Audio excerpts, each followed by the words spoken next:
Before the world praised him, Hermann Hesse had already known confinement, guilt, and inner fracture. He wrote about men split in two, about young people who abandoned the path laid out for them, about the painful necessity of being oneself even when that means loneliness. Siddhartha, Demian, and Steppenwolf are not merely books. They are open wounds, questions that do not age. This is not a gentle portrait. This is not just another documentary. It is a gaze that penetrates the threshold of the soul. Sometimes children are born with their eyes already open to the abyss. On July 2nd, 1877, beneath the mild sky of Kalwar, a small town embedded in Germany's Black Forest, Hermann Karl Hesse came into the world. He was born wrapped in the dense silence of a deeply religious family, where every word, every gesture, every thought was scrutinized under the magnifying glass of faith. His father, Johannes Hesse, a Protestant missionary born in Estonia, had devoted himself entirely to an austere, rigid worldview submitted to divine will. His mother, Marie Gundert, daughter of another renowned missionary who had lived in India, was a cultivated woman, versed in Eastern languages and equally devout, yet burdened with a spiritual melancholy that would not go unnoticed by her son.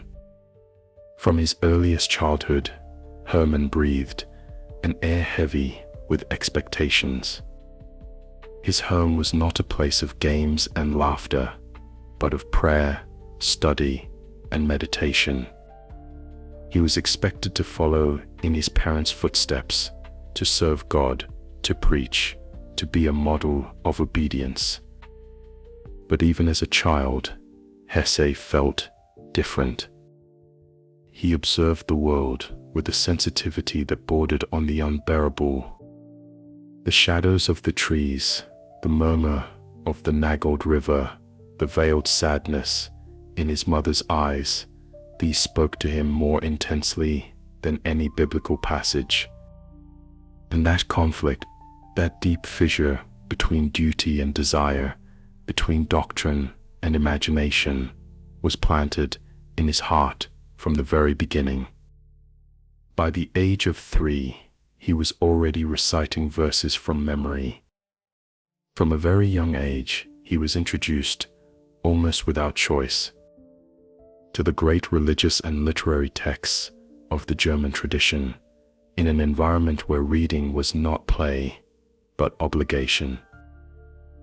His precocious intelligence was celebrated as a sign of divine predestination, but with each passing day, a strange sensation grew within him, as if he were trapped inside a house built of other people's words, borrowed prayers, ideals that did not feel like his own.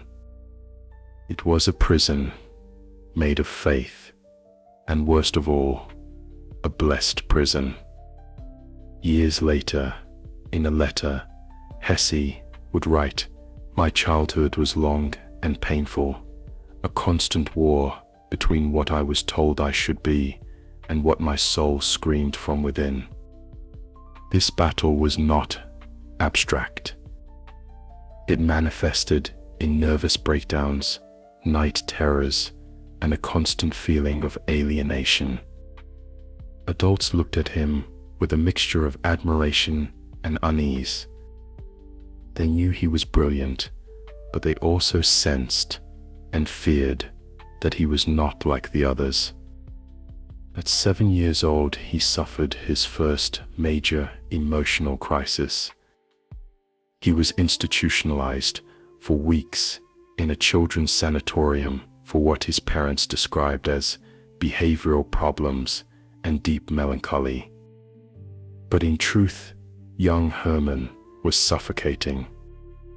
He saw the world with a painful intensity, and could not turn that gaze off. Every religious rite felt like a mask, every sermon like an empty echo. His soul demanded something more, something real, something free, something without a name. That child born among missionaries was destined not to seek God, but truth. And that search would be bloody, because from his first breath, Hermann Hesse did not want to be his father's son. He wanted to be the son of the world. Some flee from war, from hunger, from punishment. But at 14, Hermann Hesse did not flee external enemies. He fled something far more terrifying, the annihilation of his identity.